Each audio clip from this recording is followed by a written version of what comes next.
What if the one thing your vegetable garden has been quietly missing this entire time is a flower? Not just any flower. 5 very specific flowers. And here is the part that will get you.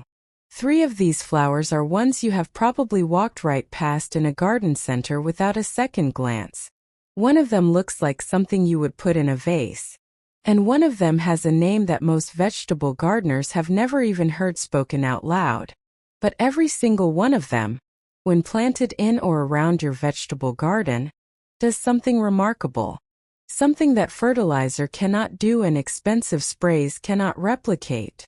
By the end of this video you will have a plan, 5 flowers, and a vegetable garden that is genuinely going to grow differently this season. Number 1. German Chamomile. The first flower is German Chamomile. And the nickname that old-time gardeners gave it tells you everything you need to know before I even explain a thing. They called it the plant's physician. That is not poetry. That is observation. Generations of gardeners noticed that whatever was growing near German chamomile simply did better. Plants growing alongside it looked healthier, produced more abundantly, and seemed to recover more quickly when stressed by heat or drought. Here is the science behind what those gardeners were watching without fully understanding. German chamomile is a calcium and potassium accumulator. Its root system draws these minerals up from deep in the soil where most shallow-rooted vegetable plants simply cannot reach. As the chamomile plant grows and eventually drops its leaves and spent flowers, those minerals are released back into the topsoil right where your vegetables can access them. Calcium and potassium are 2 of the most important nutrients for fruiting vegetables. Tomatoes in particular crave calcium. A calcium deficiency is behind that black leathery patch you sometimes see on the bottom of tomatoes, a condition called blossom end rot.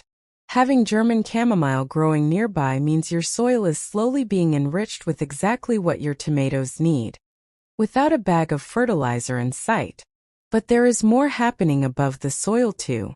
The flowers of German chamomile attract 2 groups of insects that every vegetable gardener desperately wants in their garden.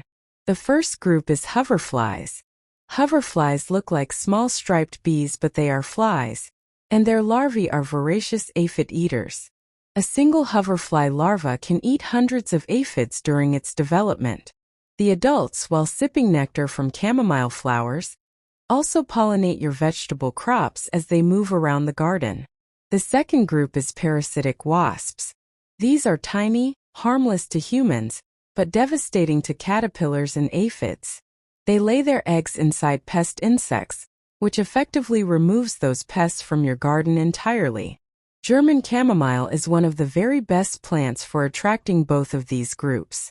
Now here is a detail that matters enormously for gardeners who do not want extra work. German chamomile self-seeds with remarkable generosity. Once you plant it in your garden, it drops its seeds at the end of the season and comes back the following spring all on its own. You plant it once and it returns year after year, quietly doing its work without asking anything from you. The flowers themselves, as you almost certainly know, can be harvested and dried to make chamomile tea. That gentle, calming cup of tea at the end of a long day in the garden comes from the very same plant that has been protecting your vegetables all summer. There is something deeply satisfying about that. Plant German chamomile in loose clusters throughout your vegetable beds. It grows to about 60 centimeters tall, produces its small white daisy-like flowers generously, and needs very little attention once it is established. Number 2. Coreopsis. Now I want you to think about something for a moment. Your vegetable garden needs pollinators all the way from when your broad beans first start to flower in spring, right through to when your late tomatoes and courgettes are setting their final fruit in early autumn. That is a long stretch of time. Most flowers bloom for a few weeks and then they are done. The pollinators move on. And your vegetable garden can go through long stretches of the season without the bee and butterfly activity it needs. Coreopsis solves that problem in a way that very few other plants can. It blooms, and blooms, and blooms. The flowering period of Coreopsis stretches from late spring through to the first frost. Months of continuous color, months of continuous nectar production, months of pollinators regularly visiting your garden because there is always something on the Coreopsis worth coming back for.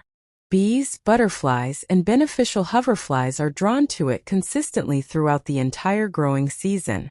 That sustained pollinator presence means your vegetable plants are being visited and pollinated throughout every stage of their growth. The practical result of that is simple: more fruit sets.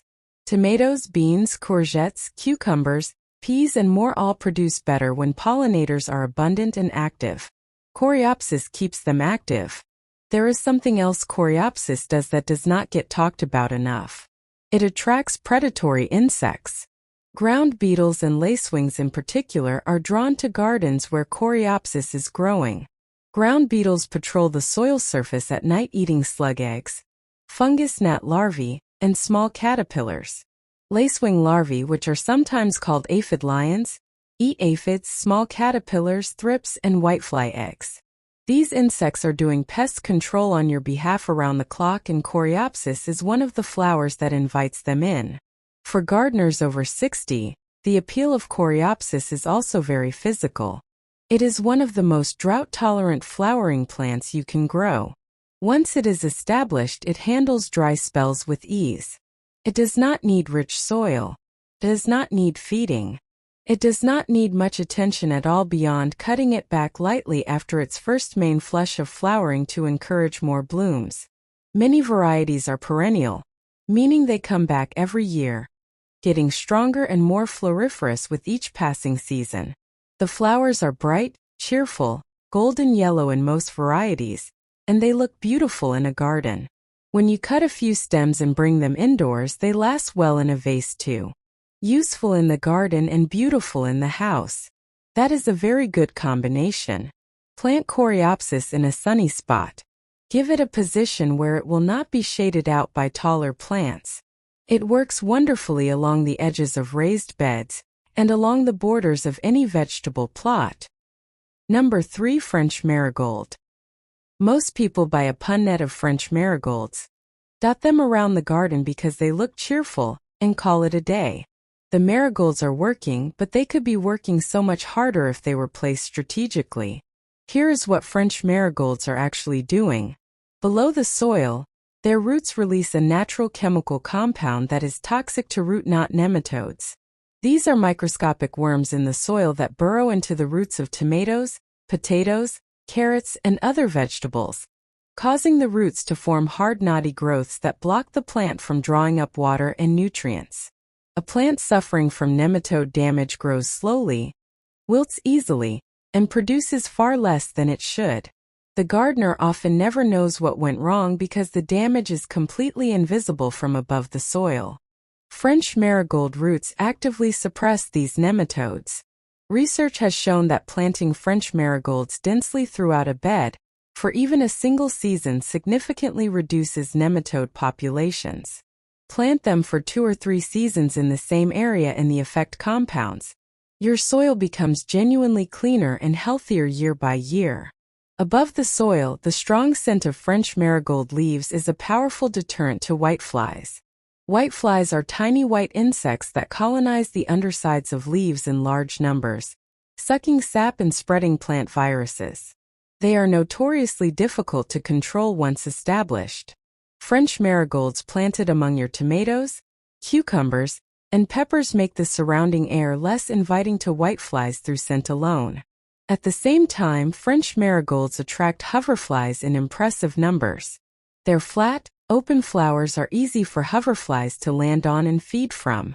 Those hoverflies are then moving through your vegetable garden pollinating and eating aphids. There is a practical tip I want to share about French marigolds that makes them even more valuable. If you notice a heavy aphid infestation on one of your vegetable plants, try positioning a potted French marigold close by. It will not solve the problem overnight, but it will help draw in the hoverflies and ladybirds that will clean it up. French marigolds are among the easiest plants you will ever grow.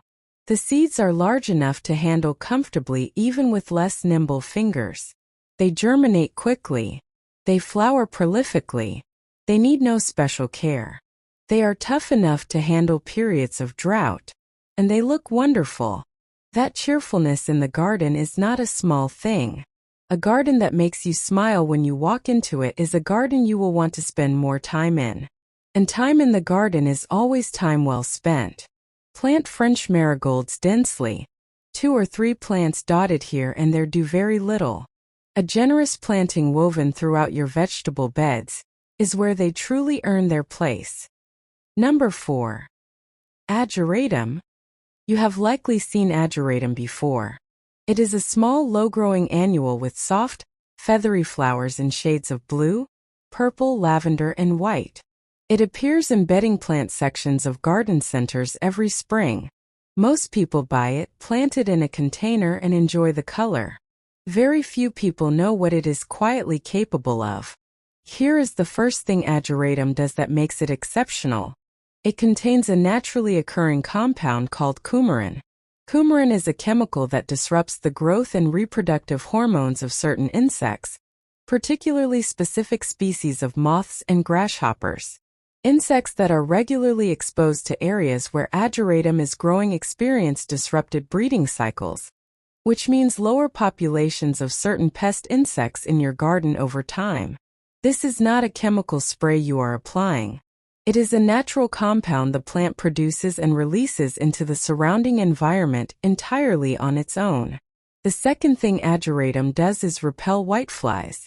The dense foliage and particular scent of the plant makes it an area that whiteflies prefer to avoid. Planted along the borders of raised beds or between your more vulnerable crops, it creates a natural perimeter that discourages whitefly from moving in. The third thing Ageratum does, and this is the one that genuinely surprises people, is attract butterflies in remarkable numbers. Not just any butterflies. The small, beneficial butterfly species that also happen to be natural predators of certain garden pests are especially drawn to Ageratum. Having butterflies regularly visiting your vegetable garden increases overall pollination and adds a beauty to your garden time that is genuinely precious.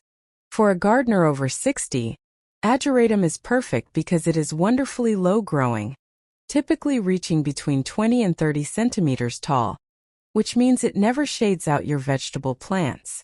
It works as a living mulch along the edges of beds, suppressing weeds, retaining soil moisture, and doing its pest-deterring work all at the same time. It is one of those plants that earns its space 3 or 4 times over. The flowers are soft and unusual looking. That feathery blue and purple texture is distinctive enough that visitors to your garden will always ask what it is. And when you tell them it is protecting your entire vegetable bed, you will see the same look of quiet disbelief that I see every single time I tell someone about this plant. Plant Ageratum in a sunny or lightly dappled position. It grows happily from seed or transplants. Once flowering begins, it continues almost without a break until the first frost.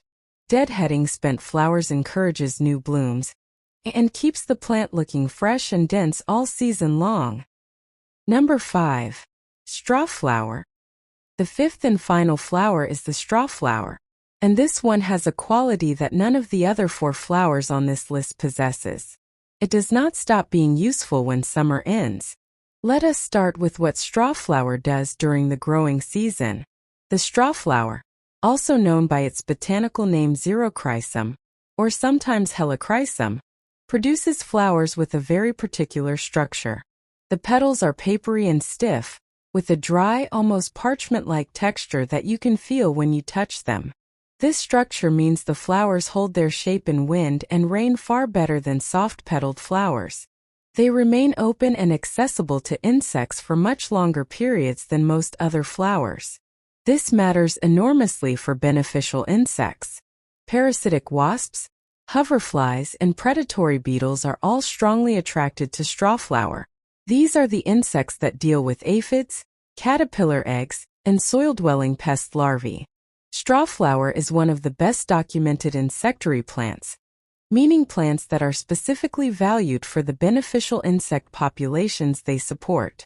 Planting it in your vegetable garden is essentially building a permanent base of operations for the insects that are working on your behalf against every pest that threatens your crops.